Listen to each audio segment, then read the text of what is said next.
श्रीमाधवान्वयसुताम्बुधिपूर्णचन्द्रम् श्रीश्रीनिवासभूत्पर्यत्पादचक्रम् श्रीनव्यरङ्गयतिवर्यत्तात्मरक्षम् वन्दे सदा वरदलक्ष्मणदेशिकेन्द्रम् भारद्वाजम् षडारिम् शुभगुणान् पण्डितेन्द्रम् तजेनम् सूर्यनारायणस्य सुजनसुभगम् पञ्चसंस्कारमाभ्य ग्रन्थान् श्रीरङ्गलक्ष्मीमुद्गरुषटारे यान्त्रस्तकारे भवहरत्वया न्यस्तभारम् सिंहे श्रीमद्वेदान्तरामान् करुणादत्तवेदान्तैः श्रीमश्रीवासै ईश्वर गुरुपतयोरर्पितस्वात्मभारम् श्रीमश्रीरङ्गनाथार्पयम् त्वया प्राप्तमोक्षाश्रमम् तम् श्रीमद्वेदान्तरामानुजमुनिमपरम् संश्रये देशिकेन्द्रम् जीवनम् जगताम् जीयात् किमप्यदतहस्तम् स्वतन्त्रम् सर्वतन्त्रेषु वेङ्कटेशार्पयम् महः प्रणाम लक्ष्मणमुनिः प्रतिगृह्णातु मामकम् प्रसादयति यः सूक्तिः स्वाधीनपदिकाम् श्रुतिम् अस्मद्परम्परायै नमः।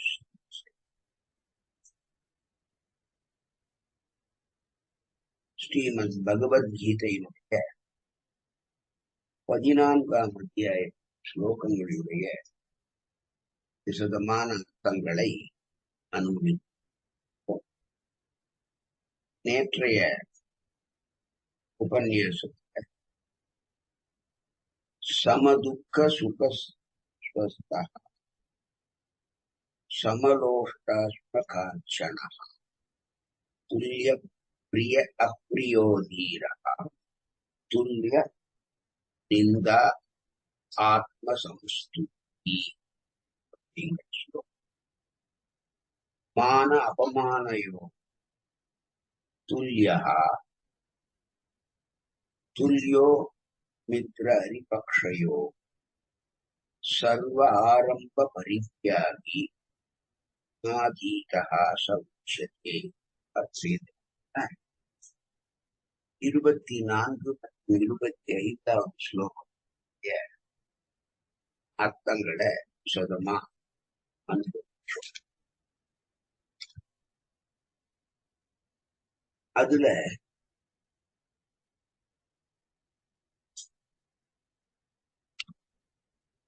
சரீரத்தை காட்டியிருக்கு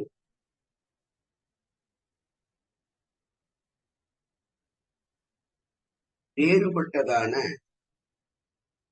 இந்த ஆத்ம விஷயத்திலே எவன் ஒருவன் நல்ல தெளிவை பெற்றிருக்கிறானோ அவன் இந்த சரீரத்தை பற்றி சொல்லுவதான ஸ்தோத்திரத்தையோ இல்ல நிந்தனையோ இல்ல அவனை கௌரவப்படுத்துறதோ இல்ல அகௌரவப்படுத்துறதோ அவனை புகழ்ந்து பேசுறதோ இல்ல அவமானப்படுத்துறதோ எதை பண்ணாலும் எந்த விதமான மாறுபாடும் விகாரமும் அவனுக்கு ஏற்படும். ஒரு ஸ்துதியா இருக்கட்டும் இல்ல நிந்தனையா இருக்கட்டும், ரெண்டுமே வாக்கியாபாரம் தான். கௌரவமா நமக்கு ஒருத்தன் கௌரவம் கொடுக்குறான், கௌரவம் கொடுக்கல அகௌரவம். இது மனசினாலேயும் மற்றும் சரீரத்தினாலேயும் செய்யும்.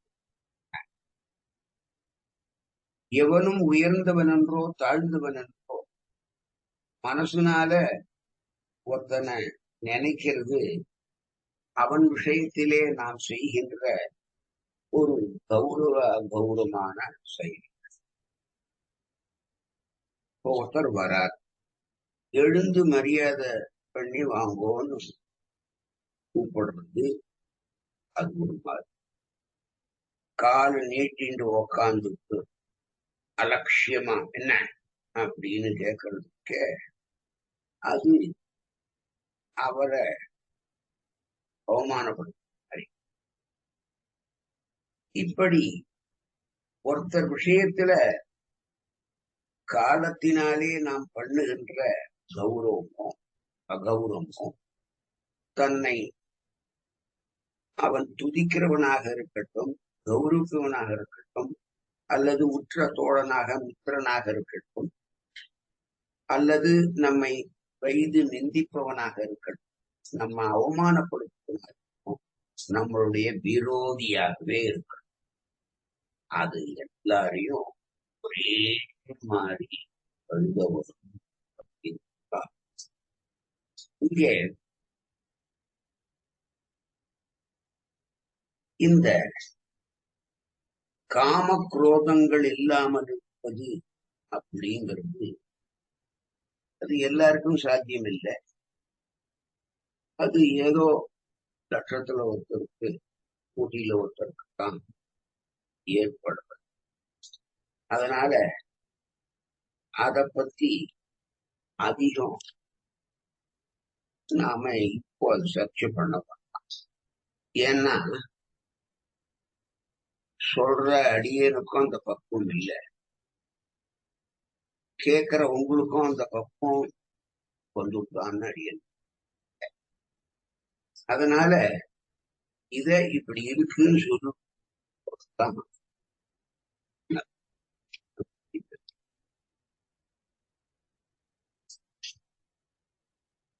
அர்ஜுனன் கேட்டான் இல்லையா போன ஸ்லோகத்தை, இந்த சத்துவம் ரஜசு தமசுன்னு பிரகிருதிக்கே உண்டானதான இந்த திரிகுணங்களை கடப்பதற்கு பிரதானமான உபாயம், முதன்மையான வழி எது, அத சொல்லு பகவான்கிட்ட கேட்கான். பகவான் ஸ்ரீகிருஷ்ணனும் மாம் சயோ அவ்யபசாரேண பக்தி யோகேன சேவதே சகுணான் சமதீத்யைதான் பிரம்ம பூயாய கல்பதே.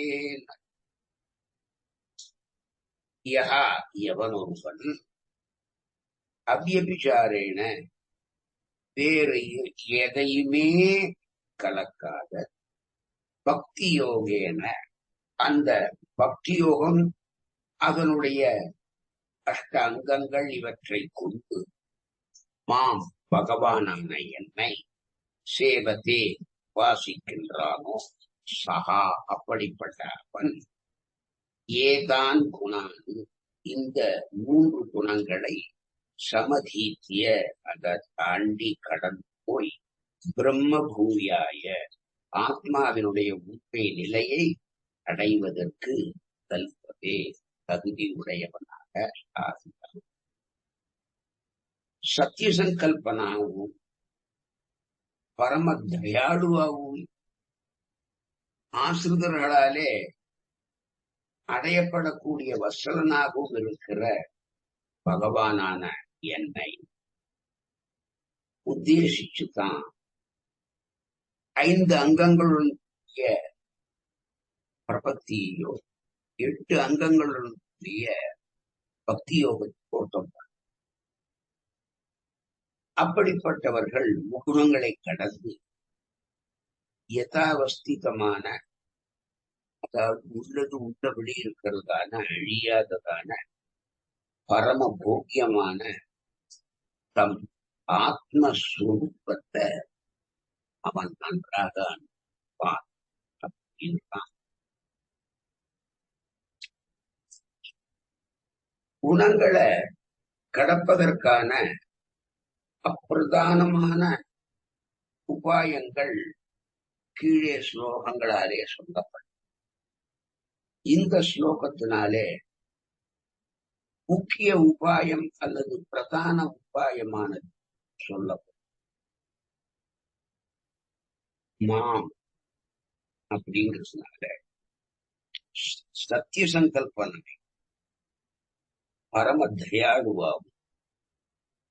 அன்றின்ற கன்றுக்கு தோஷங்களை பாராமல் எப்படி ஒரு தாய்ப்பசுவானது நக்கி கொடுக்குமோ இந்த மாதிரி ஜலதியாக இருக்கிற பகவானாக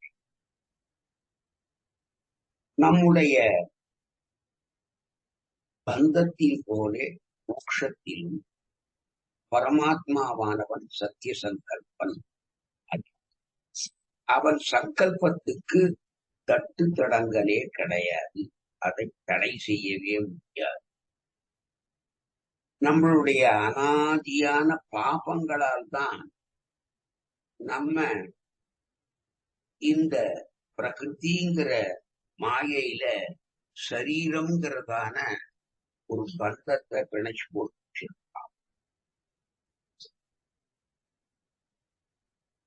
தடுப்பார் இல்லாதது போல ஒரு வியாஜத்தினாலே அவன் நம்மை விடுவிக்க தயாராகும் போது அதை தடுப்பவர்கள் யாரும் இல்லை.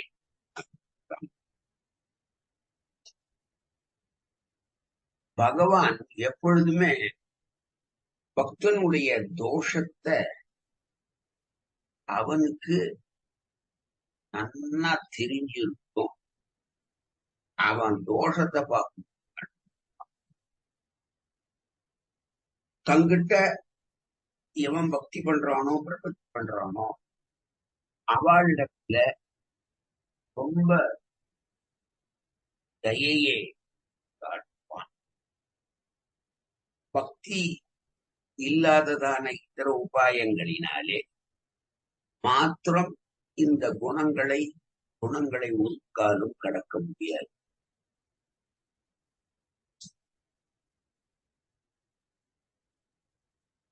அனாதியான வாசனையான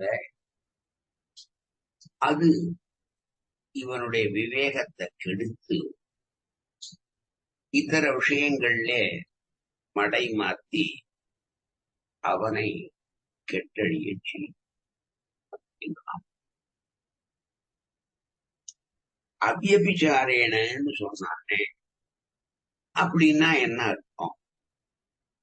அதாவது எம்பெருமான் சம்பந்தத்தை விட்டுவிட்டு எம்பெருமான் சரீரி நாமெல்லாம் அவனுக்கு சரீரம் என்ற பிரதான பிரதிதந்திரமான மகத்தான விசிஷ்டாத்ய சித்தாந்தத்துக்கு புறம்பாக க்ஷுத்ர தெய்வங்களான தேவதாந்திரங்களுடைய சம்பந்தம் பலனிலே ஆசைப்படக்கூடியதான ஒரு புருஷார்த்த சம்பந்தமும் அற்றவனாக பகவானை இடத்தில் போலே தேவதாந்திரங்களிடத்திலையும் எவன் ஒருவன் பக்தி பண்றானோ அது விபசரிதமாகும். இப்போ அவ்யபிச்சாரேனன்னு சொன்னாலும் அப்போ அந்த விபச்சாரம் இல்லாத இருக்கும். விபச்சாரம்னா விபச்சாரம்னு தமிழ் சொல்றேன், அந்த அர்த்தம் இல்லை. இங்கே அவ்யபிச்சாரேனங்கிற பதத்தினால பகவானிடத்துல துவயமந்திரத்தை சொல்லி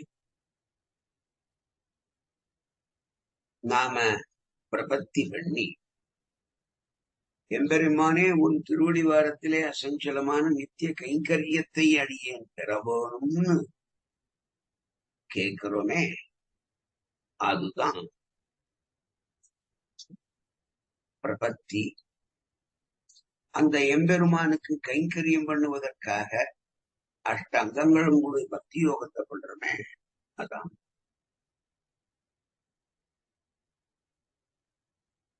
இப்போ ஒரு பலனை உத்தேசித்து பகவான்கிட்ட நாம எதை பிரார்த்திச்சுண்டா கூட அது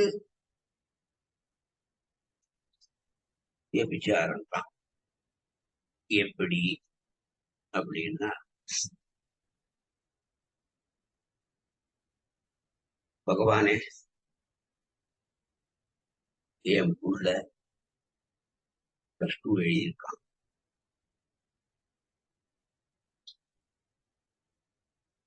பிராமண பசங்களுக்கு நல்ல மார்க் எடுத்தாலே நல்ல காலேஜில் இடம் கிடைக்கும், அதுல கொஞ்சம் குறைச்சலா மார்க் வரும், அதனால அவனை நல்ல கிரேடுல பாஸ் பண்ணியா அப்படின்னு அப்படி அவன் பண்ணான்னா எத்தையோ நேர்ந்துக்கிறான்.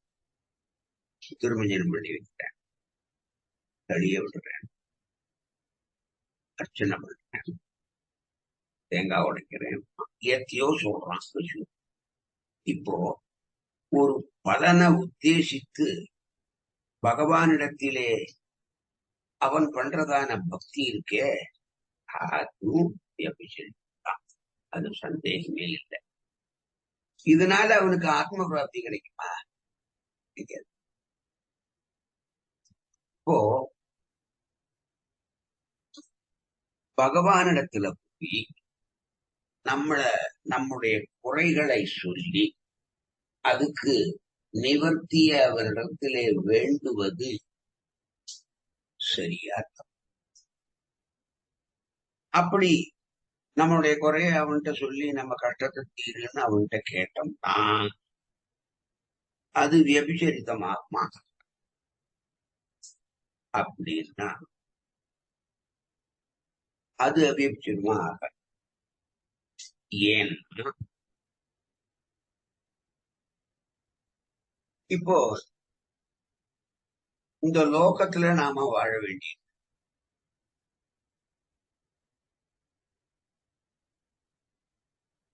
நம்ம எல்லாரும் பெரிய பரமை காந்தி சூழ்நிலை கைதிகளா இருக்கும். அதாவது இந்த 14ஆம் அத்தியாயத்துல கடைசியில பகவான் அது எந்த காலத்துல அந்த ஸ்லோகத்தை, அது கிருதயுகமா இருக்கட்டும், திரேதாயுகமா இருக்கட்டும், பாபரமையா இருக்கட்டும், இல்ல நாம வசிக்கிற இந்த கலியுகமா இருக்கட்டும், எந்த யுகத்துல இந்த ஸ்லோகத்தை நாம அர்த்தம் பார்த்தாலும் அது அந்த அந்த யுகத்துக்கு அப்படியே நல்லா இருக்கு.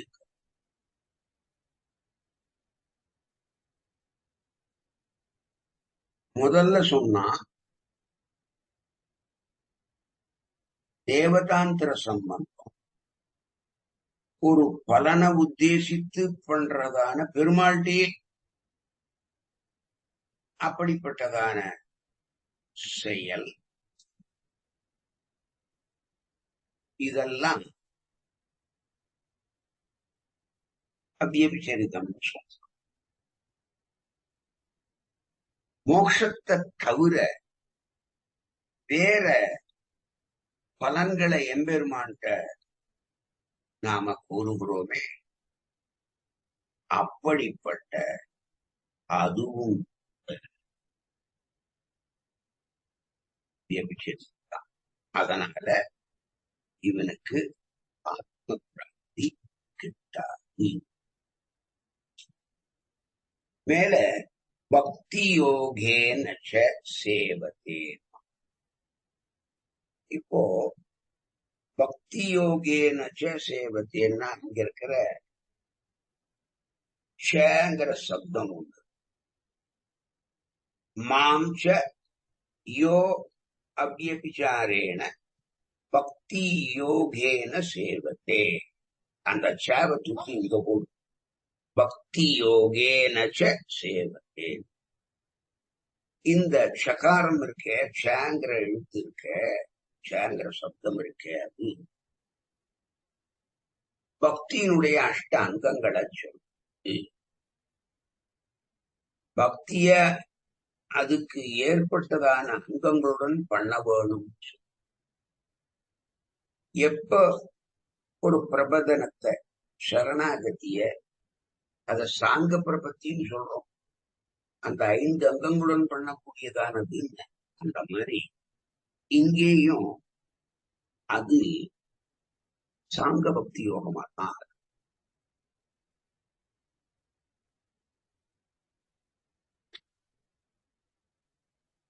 பிரம்ம பூயாய கல்பதேன்னு சொல்லிக்கலாம்.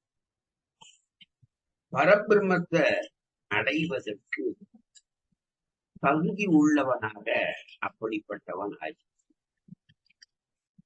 பிரம்ம பாவங்கிறது என்ன? பிரம்ம சாமியம், அதாவது பரபிரம்மத்தை போலே பிறப்பது, இறப்பது, நோய், பூப்படைவது, பசி, தாகம் முதலியவள் இல்லாமல் இருக்கு. துளி கூட துக்க சம்பந்தமே இல்லாமல் எல்லாம் போய் நித்தியம் பிரமபோக்கியம் அந்த பரமாத்மா ஸ்வரூபத்தை அனுபவிப்பதற்கு அப்படி பிரபத்தி பண்றவன் யோகியனாக அப்படிங்கிறது இங்கே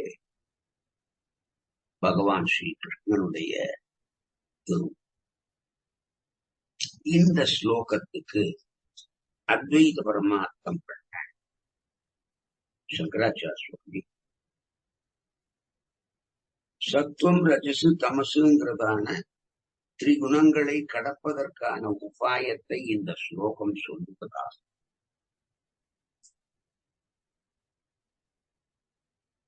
சர்வ ஜீவாத்மாக்களுடைய ஹிருதயத்திலே தங்கியிருப்பவனான நாராயணனான அந்த பகவானான என்னை எவன் ஒரு காலும் தவறாத பக்தி பண்றான், தொழுகிறான், அவன் 3 குணங்களை கடந்து பிரம்மமாக ஆவதற்கு தகுதி உடையவனான்.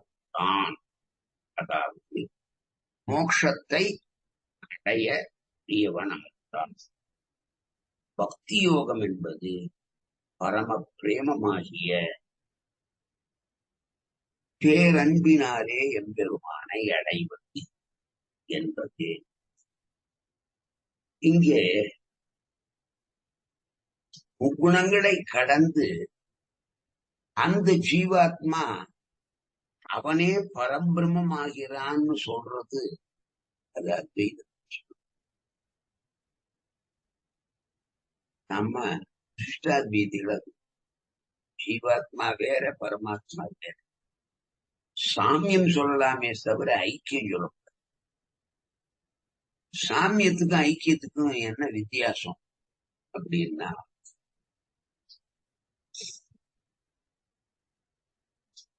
2 into 4 equals 8 சொல்றோம். இது எல்லாருக்கும் தெரிஞ்சுதான் இல்லையா? 2 4ஆல பிரிக்கினா 7. இப்போ 2 into 4 equals 8 தவிர இட்ஸ் நாட் ஐடென்டிக்கல் டு 8. அது சமமாகும். ஆனா 8 ஐடென்டிக்கல் டு 8. 8 சொல்லி இந்த பக்கம் சொன்னோம்னா அந்த பக்கம் 8 சொன்னோம்னா 2 ஒன்னாவே இருக்கு, ஐடென்டிக்கல். இப்ப 2 into 4னா அந்த வேல்யூ சமமா இருக்கு, ஆனா அந்த 8 இல்லை. இத புரிஞ்சுப்பாங்க முதல்ல.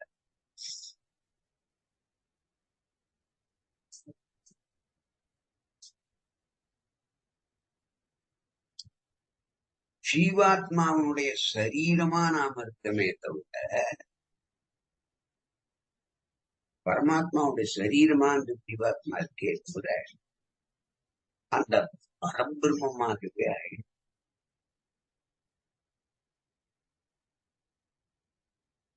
அத்வைத சித்தாந்தத்துல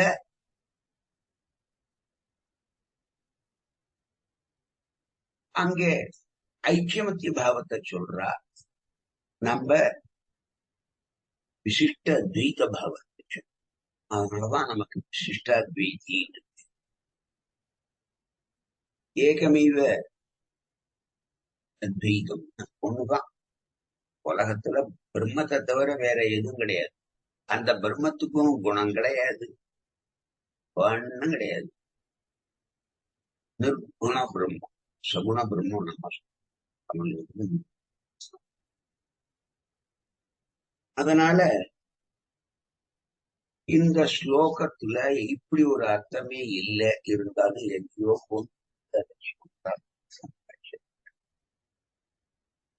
துவைதபரமா இதே ஸ்லோகத்துக்கு அர்த்தம் பண்ண அர்ஜுன 3 கேள்வி கேட்டான் இல்லையா, அதுக்கு 3வது கேள்விக்கு விடையளிக்கும் பகவான் விட்டு பிரியாததான, அதாவது நித்தியமான பக்தி என்ற உபாயத்தால் பகவானான என்னை உபாசிப்பவன் 3 குணங்களான அவற்றின் அபிமானி தேவதையான ஸ்ரீதேவி, பூதேவி, துர்காதேவி ஆகிய மூவரினாலே ஏற்பட்ட பந்தத்தை அடியோடு விலக்கிக் கொண்டு கடந்து சேதன பிரகிருதியான லக்ஷ்மியை போலே விஷ்ணுவுக்கு மிகவும் பிரியமாக இருப்பதற்கான தகுதியை அடைகிறான். இங்கே இந்த ஸ்லோகத்துல பிரம்மபூதாய கல்பதேன்னு வருதோம். அந்த பிரம்ம சப்தமானது சாட்சாத் மகாலட்சுமியை. இப்படி விசிஷ்டாத்வைதிகளான பகவத் பாஷ்யக்காரர் சுவாமி தேசிகன், இப்படி நமாச்சாரியர்கள் பண்ணியிருக்கிற அர்த்தம் வேற,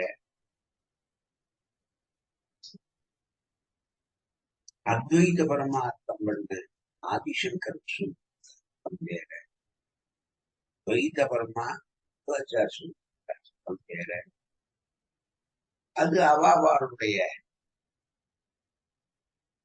அந்த தீசிஸுக்கு போற மாதிரி அவகாசம். அடுத்த ஸ்லோகம் அது 27வது ஸ்லோகம், கடைசி ஸ்லோகம்.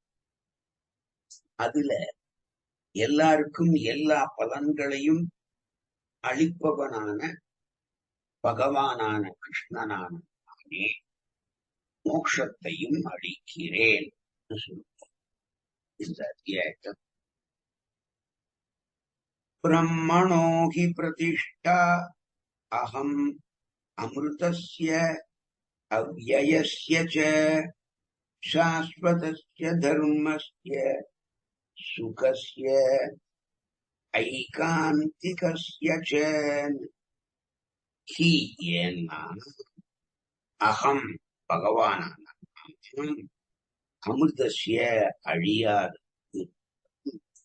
அவ்யயஸ்ய ச ஞானத்திலே ஏற்ற சுருக்கம் இல்லாததுமான பிரம்மணாச்ச சுத்த ஜீவ நிலைக்கு, அதாவது கைவல்யத்துக்கும் சாஸ்வதஸ்ய வெகுகாலம் நீடிக்கிறதான தர்மஸ்ய தர்ம பலனான ஐஸ்வர்யத்துக்கும் ஐகாந்திகஸ்ய பரிபூர்ணமான பிரம்மம் ஒன்றின் அனுபவமே ஆகிற அந்த சுகஸ்ய மோக்ஷ ஆனந்தத்துக்கு பிரதிஷ்டா ஆதாரமாக, அதாவது அந்த 3 புருஷார்த்தங்களையும் கொடுப்பான்.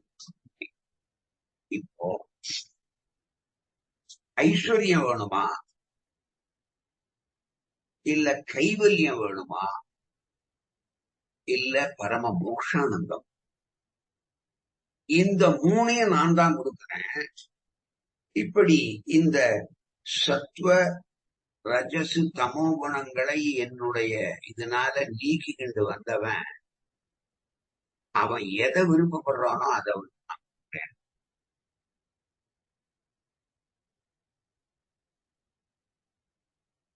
அப்போ அந்த மோட்சத்தை இப்ப நாம எதை கேட்போம்? ஐஸ்வர்யம் கொடுங்க கேட்போம், இல்ல கைவல்யத்தை கொடுங்க, இல்ல சாட்சாத் மோட்சத்தானே கேட்போம்.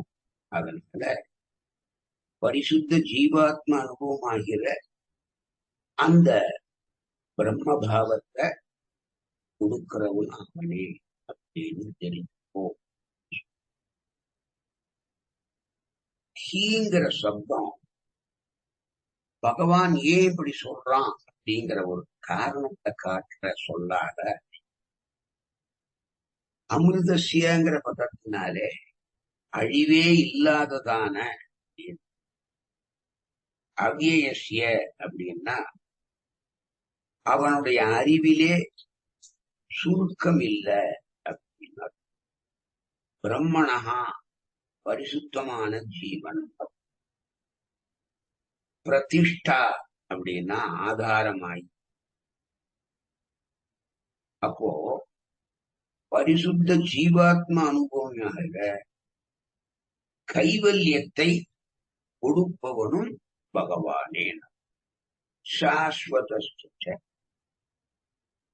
பன்னெடுங்காலம் வரை நிலைத்திருப்பதான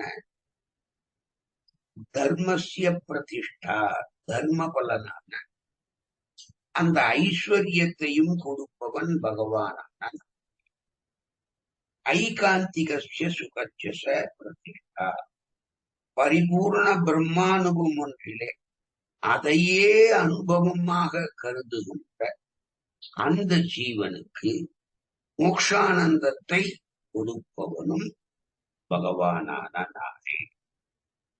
இப்போ இந்த ஐகாந்திகம்ங்கிறது என்னன்னா, எம்பெருமான் திருவடியிலே அசஞ்சலமான கைங்கரியம் பண்ணணும் அப்படிங்கிற அந்த நினைவு மட்டுமே கொண்டவன் இருக்கானே, அவனைத்தான் ஐகாந்தி. இந்த ஸ்லோகத்துல பிரம்மசப்தமானது பரமாத்மாவை சொல்லல, ஜீவாத்மாவை சொல்ல.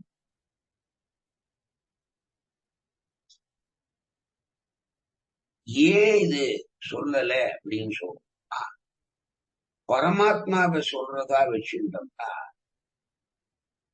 மேலுள்ள பிரதிஷ்டா அல்லது ஆதாரம் அப்படின்னு தர்ம சப்தமும் உபாயமான தர்மத்தை சொல்லாமல் தர்ம பலனான ஐஸ்வர்யத்தை தான் சொல்ல. இப்படி பிரயோஜனாந்தரங்களை குறிப்பிடுகிறதான இந்த ஸ்லோகம் உபாயத்தை குறிப்பிடுவதற்கு எந்த விதமான சக்தியும் இல்லை. மோட்சம் அளிப்பவன் பகவான் என்று விளக்குகின்ற சந்தர்ப்பத்திலே எல்லா பலன்களையும் கொடுப்பவன் அந்த பகவானே என்று பலமத உபபத்தேங்கிற பிரம்மசூத்திரங்கள்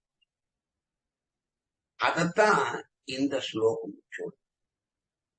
எம்பெருமானுடைய அனுகிரகம் இல்லாமல் ஒருத்தனுக்கு எதுவுமே கிடைக்காது அப்படிங்கிறத தெளிவுபடுத்துவதான ஸ்லோகம் இந்த 14ஆம் அத்தியாயத்துடைய கடைசி ஸ்லோகமான 27வது ஸ்லோகம்.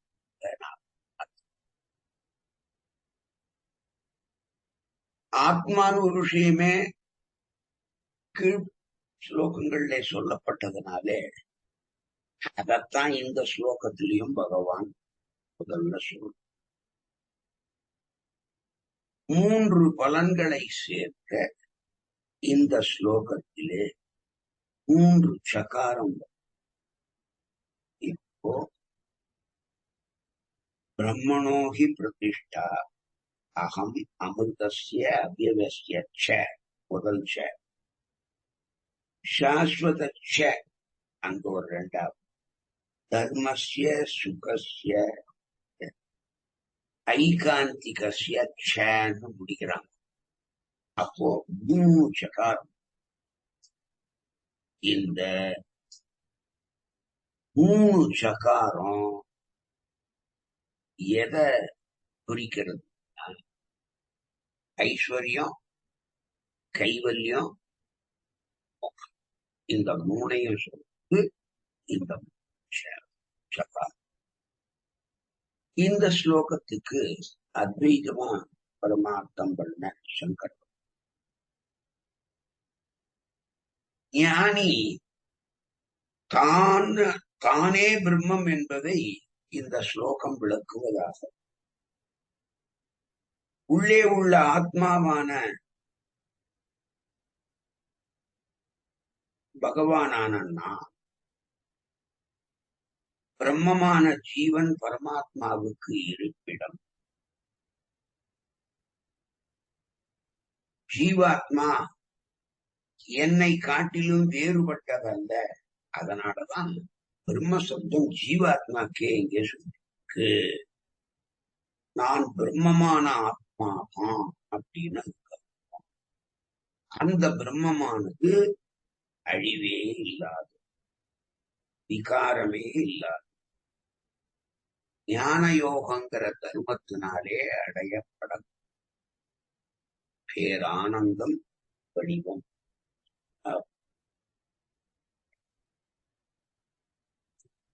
துவைத பரமார்த்தம் பண்ணும் போது பகவானான நான் அந்த மகாலட்சுமிக்கும் மரணமே இல்லாதவர்களான முக்தர்களும் அழிவே அற்றதான பலனை நிஷ்காம கர்மத்தில் எல்லாவற்றையும் விட மிகவும் உயர்ந்ததாய் துக்க கலப்பே இல்லாதுமான பேரானந்தம், அதாவது மோட்சத்துக்கும் பகவானான நானே ஆதாரமாக முக்குணங்களை கடந்தவன் முதலில் மகாலட்சுமியை அடைந்தாலும் கூட அவள் என்னை விட்டு எப்பொழுதும் பிரியாமல் வக்ஷஸ்தலத்திலேயே இருப்பதனாலே அவன் என்னையே அடைகிறான். பிராட்டியினுடைய அருளை பெற்று பிறகு என்னை அவன் அடைகிறான் அப்படின்னு சொல்றான்.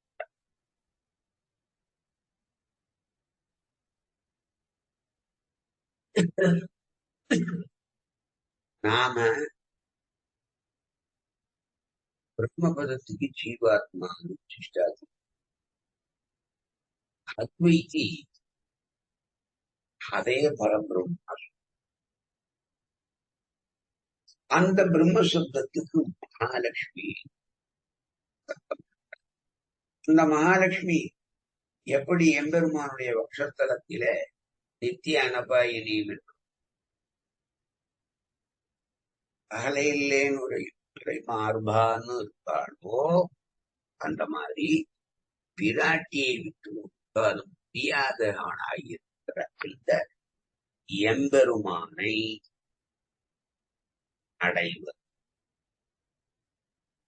அது பிராட்டியின் அருளை பெற்றே அவன் என்னை அடைகிறான். இந்த பிரம்மசப்தத்துக்கு மகாலட்சுமின்னு அர்த்தம் பண்ணது வேணா நம்ம சொல்றேன். ஆனா பிராட்டியினுடைய அருளை பெற்று அவளுடைய அனுகிரகத்தினாலே அவன் என்னை அடைகிறான்னு சொல்ற. அதுதான் நாம புருஷகார பிரபத்தின்னு சொல்றோம். 14வது அத்தியாயத்துல அத கடைசியில சொல்லி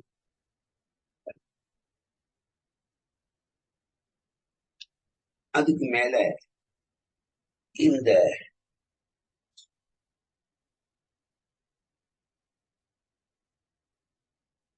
நம் சுவாமி தேசிகன் அருளி செய்த கீதார்த்த சங்கிரகம், இந்த 14ஆம் அத்தியாயத்தினுடைய சங்கிரகமாக என்ன பாசுரத்தை அருளி செய்திருக்கார்கள். முக்குணமே உயிர் முற்றவும் கட்டிடம் உண்டமையும் முக்குணமே அனைத்தும் வினை கொள்ள முயன்றமையும் முக்குணமாயை கடத்தலும் முக்கதி தந்தளிக்கும் முக்குணமற்ற பிரான் மொழிந்தான் முடியோன் தனக்கேன்னு ஒரே மூணு ஆபாசம். முக்குணம் அற்ற பிரான், சத்துவம் ரஜசு தமசுங்கிறதான மூன்று குணங்கள் கிஞ்சித்தும் இல்லாதவனான அந்த எம்பெருமான் முடியோன் தனக்கு ராஜ கிரீடமணிந்த அந்த அர்ஜுனனுக்கு முக்குணமே சத்துவம் ரஜசு தமசுங்கிறதான உயிர் முற்றவும், உயிர்னா ஜீவாத்மா, ஜீவாத்மாக்கள் எல்லாருக்கும் கட்டிட சம்சாரத்திலே பிணைக்க அகப்படச் செய்வதற்கு மூண்டமையும் அது முயன்றதையும் முக்குணமே அந்த சத்துவம் ரஜஸ் தமசுங்கிறதான வினை அனைத்தும் கொள்ள செய்கை முழுவதையும் முன்னே சொன்னார். முக்குணங்கள் தான் எல்லா செயலையும் செய்யறது ஆத்மா. அதனால அதை இங்கே சொல்ற அந்த முக்குணங்கள் தான் அந்த செயலா. முக்குணமாய் மூன்று குணங்களாகிய இந்த பிரகிருதி சம்பந்தத்தை கடத்தலும் நீக்கி முக்கதி ஐஸ்வர்யம் கைவல்யம் அதையும் கொடுத்து நம்மளை ரட்சிக்கிற விதமும் இவற்றையெல்லாம் அர்ஜுனன் உபதேசித்தான். இந்த 14வது அத்தியாயத்திலே எம்பெருமான் கண்டான். சத்துவகுணமானது சுகத்தை அறிவின் மேல் ஒரு ஞானத்தின் மேலே பற்றுதலை உண்டாக்கி அவற்றை அடைவதற்காக கர்மாக்களிலே நம்மளை பிரவர்த்திக்க பண்ணி ஜீவாத்மாவு சம்சாரியாக சத்துவகுணம் வசத்தின்னு இல்ல, அதுவும் சம்சாரியா தான். ரஜோகுணம் இந்த ஆண்களுக்கு மேலே பெண்களுக்கு ஒரு ஈர்ப்பையும் பெண்களின் மேலே ஆண்களுக்கு ஒரு ஈர்ப்பையும் இருபாலருக்கும் காதலையும் சப்தாதி விஷயங்களிலே ஆசையும் அவற்றை அடைவதற்கான கர்மாக்களிலே ஈடுபடுத்தி ஜீவனை இந்த சம்சாரத்திலே பந்தப்படுத்தி தமோகுணமோ விபரீத ஞானம், சோம்பல், கவனமின்மை போன்றவற்றை உண்டாக்கி அவற்றின் மூலமாக மேலும் பல பாப கர்மங்களுக்கு நம்மை ஆக்கி ஜீவனை இவ்விதமாக சம்சாரத்திலே பிணைத்து வைத்து இயற்கையிலே எவ்வித புண்ணிய பாபங்களையும் செய்ய விடுவனார். பரிசுத்தனாக ஞான சுரூபனாக இருக்கும் அந்த ஜீவாத்மாவை அந்த கர்மங்களை செய்து தானே அவற்றை இயற்கையிலேயே செய்கிறேன் என்று நினைக்கும்படி பண்ணி இந்த முக்குணங்கள் அவனை மேலும் மேலும் சம்சாரத்திலே அழுத்து வேறு எந்த ஒரு பலனையும் கணிசிக்காமல் கருதாம். க்ஷுத்ர தெய்வங்களை மனசால கூட நினைக்காம பக்தி பிரபத்தியாதி ஸ்லோகங்களாலே எம்பெருமானை உறுதியுடன் எவன் ஒருவன் உபாசிக்கிறானோ அவன் சத்துவம் ரஜஸ் தமசுங்கிற முக்குணமுள்ள இந்த பிரகிருத்தியை தான் இந்த பிரகிருதி சம்பந்தத்தக்கதற்கு தானாக ஆகின்றான். கைவல்யம், ஐஸ்வர்யம், சாட்சாத் மோக்ஷம் ஆகின்ற இந்த 3 பலன்களையுமே அளிப்பவன் பகவானான நானே. 3 குணங்களுமே இல்லாதவனான கிரீடமணிந்த அர்ஜுனனுக்கு 14ஆம் அத்தியாயத்தினுடைய இந்த விஷயங்களை உபதேசிக்கணும். இதுக்கு மேல இந்த 14ஆம் அத்தியாயத்தினுடைய மகிமையை விளக்கும் முகமாக ஒரு கதை ஒன்று. காஷ்மீர தேசத்துல சௌரியவர்மன் ஒரு ராஜா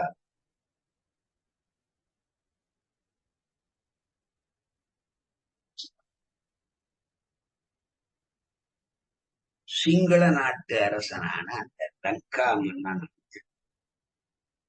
விக்ரமவேதன் இவனும் 2 பேரும் பத்திகஸ்ட் ஃப்ரெண்ட்ஸ், இணைவியாகும். சிங்கள நாட்டு அந்த ஸ்ரீலங்கா மன்னன் இந்த சௌரியவர்மங்கிற காஷ்மீர தேசத்து ராஜாக்கு 2 வேட்டை நாய பரிசா. இவன் அந்த 2 வேட்டை நாய்களையும் காஷ்மீரத்தில் உள்ள குங்குமப்பூ விளைகின்ற அந்த இடத்திலே யானை மீது ஏற்றி அந்த மன்னனுக்கு, அந்த லங்கை மன்னன் கொடுத்தான அத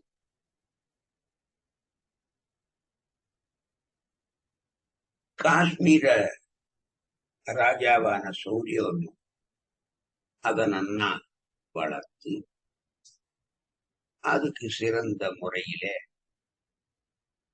நன்னா சுசூஷ எல்லாம் பண்ணி வளர்த்து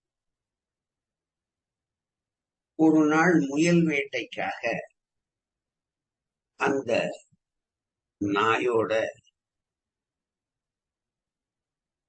போய் முயலை வேட்டையாடும். அப்போ அந்த 2 நாயில ஒரு பெண் நாய், ஒரு ஆண் நாய். அந்த பெண் நாய் என்ன பண்ணிட்டு, ஒரு ஆண் முயலை கண்ட மாத்திரத்திலேயே ரொம்ப ஆக்ரோஷமான கோபத்தோட அதன் மீது பாய பூச்சி இத பார்த்த உடனே முயல் தலதெறிக்க ஓட ஆரம்பிச்சது. நாயும் விடாமல் அதை துரத்தின்றே 2 ரொம்ப தூரம் ஓடி. இதை பார்த்தவனான அந்த சௌரியம்ங்கிற காஷ்மீர தேசத்து ராஜாவும் வேக வேகமா அந்த நாயும் பின்னாலையும் முயலும் பின்னாலையும் கொஞ்ச தூரம் ஓடி போனதுக்கு அங்கே ஒரு ஆசிரமம். அந்த ஆசிரமத்துக்கு அருகில ஒரு நதி, ஒரு குளம் இருக்கு. அந்த ஆசிரமத்து அருகில அந்த முயல் ஓடி வந்து நாயும் அதை துரத்தினாங்க. அப்போ அங்கே ஒரு குளம், அந்த குளத்துல சுந்தரங்கிற ஒரு மகா தபசுடன் கூடிய முனிவர் அதுல ஸ்நானம் பண்ணி இந்த பெண் நாயையும் ஆண் முயலையும் கண்ட அந்த முனிவர் இன்னுமா அவங்க 2 பேருக்கும் அந்த பகை தீரல அப்படின்னு கேட்டுட்டே இருக்கார். அப்போ அந்த முயல் ஓடி போய் இந்த நாயிட்டேந்து நாம தன்னை காப்பாத்திக்கிறதுக்காக தொப்புன்னு அந்த குளத்துல விழுந்த வேகத்துல தெரிச்ச தண்ணியினால அந்த பின்னால ஓடி வந்ததே ஒரு பெண் நாய், அது மேலேயும் அந்த ஜலம் ரெண்டும் உடனே ரெண்டுக்கும் மேலும் பிராணம் கொடுத்து இந்த நாய் செத்துச்சு. அடுத்த க்ஷணமே ரெண்டும் திவ்யமான சரீரத்தோட அங்கே இருந்து புஷ்ப விமானம் ஏறி வைகுண்டம். இத ஓடி வந்துட்டே பார்த்த அந்த சௌரியவர்மங்க காஷ்மீர தேசத்து அந்த சுந்தரருங்கிற முனிவரப்பா, சுவாமி இன்னுமா உங்கள் ரெண்டு பேருடைய பகையும் நீங்களேன்னு கேட்டேடே. அப்போ இந்த பெண் நாயை பற்றியும் ஆண் முயலை பற்றியும் உங்களுக்கு ஏற்கனவே தெரியுமா? இத முன் ஜென்மத்தில எப்படி இருக்கு? இப்படி ஒன்றின் மேல் ஒன்றுக்கு பகை வருவதற்கு என்ன காரணம்? இந்த குளத்தினுடைய தண்ணீர் பட்ட மாத்திரத்தினாலேயே எப்படி இந்த ரெண்டுக்கும் ஒரு நல்ல கதி ஏற்பட்டது? இத விவரமா அடி எனக்கு தெரிவிக்க வேணும். அவரை சேவிச்சுக்க முடியும். அதுக்கு அந்த சுந்தர முனிவர் சொல்ற, ஏ ராஜன், இந்த முயலானது முன் ஜென்மத்தில மகாராஷ்டிர தேசத்துல கேசவன்கிற பிராமணனா, அந்த நாய் விலேபனிங்கிற பேருடைய ஒரு பெண்ணாக பிறகு இந்த ரெண்டு பேருக்கும் கல்யாணமாய் தம்பதிகளாக வாழ்ந்தார். கேசவன் சூதாட்டத்துல மகான், கண்ட மாதிரி ஊர் சுத்திண்டு அடை திரிஞ்சிட்டு இருந்தான். விலேபனியும் மற்ற ஆண்களுடன் தொடர்பு கொண்டு விபச்சாரியாக அடங்கா பிடாரியாக இருந்து வந்தாள். இந்த ரெண்டு பேருக்கும் அடிக்கடி சண்டை வருது. அதுல ஒரு நாள் அந்த சண்டையில அந்த பிராமணன் கேசவன் இருக்கானே, அவன் இந்த விலேபனிங்கிற அந்த பெண்ணை, தன்னுடைய மனைவிய வாளால வெட்டி, அவதான் இப்போ பெண்ணாயாக தண்ணி பட்டு போனது. கேசவன் தான் செய்த பாவத்துக்கு அனுகுணமாக நடக்கத்தான் சுற்றும். இப்போது ஆண் புயலாக பிறந்தான். அவனும் சரி ஜென்மாந்தர பகையினாலே தான் இந்த ஜென்மத்திலும் இந்த ரெண்டுக்கும் பகை உணர்ச்சி உண்டாச்சு அப்படின்னு இந்த ராஜாட்ட அந்த சுந்தரம் இது ஒருக்கே இது இந்த ஆசிரமம் அடியனுடைய ஆச்சாரியன் வஜ்ர மகர்ஷியினுடைய ஆசிரமம். நான் அவருடைய அத்தியந்த சிஷ்யன். அவர் எப்பொழுதும் கீதையின் 14ஆம் அத்தியாயத்தை பாராயணம் பண்ணிட்டு அதுல தேர்ச்சி பெற்று மிக நிஷ்டையுடன் அவரிடத்துல இந்த கீதையினுடைய 14ஆம் அத்தியாயத்தை அடியேனும் பேசிச்சுண்டு நானும் நல்ல நிஷ்டையோடையே இருந்திருக்கேன். இந்த கீதையின் 14ஆவது அத்தியாயத்தினுடைய ஆத்மியத்தினாலே அந்த வஜ்ர மகரிஷி மற்றும் சுந்தர மகிழ்ச்சியான நாங்க 2 பேரும் இதுல நித்திய கர்மானுஷ்டானங்களையும் இந்த தடாகத்துல இந்த குளத்துல குளிக்கிறது இதெல்லாம் பண்றது. அது இந்த குளம் புனிதம் அடையும். அதனால இந்த குளத்தினுடைய ஜலம் அந்த நாய் மேலையும் முயல் மேலையும் பட்ட உடனே அது என்ன சாப்பிட உண்டாச்சு. இத கேட்ட உடனே ராஜா நெடுஞ்சாங்கடைய அந்த சுந்தர முனிவரை நமஸ்காரம் 14ஆம் அத்தியாயத்தை கீதையின் 14வது அத்தியாயத்தை தனக்கும் உபதேசிச்சு அந்த சுந்தர முனிவரும் பரம திருப்தியோடு அவனுக்கு உபதேசிச்சார். அந்த காஷ்மீர ராஜாவும் அதை நித்தியபடி பாராயணம் பண்ணி ஒரு நல்ல நிஷ்டையை பெற்று வசந்த கதியான பார்வதிக்கு பரமேஸ்வரன் உபதேசம் பண்றது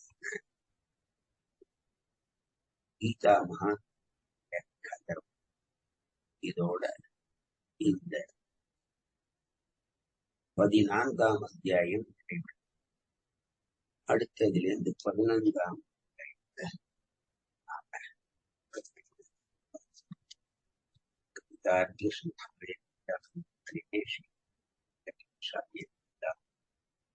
அத்தியாயம்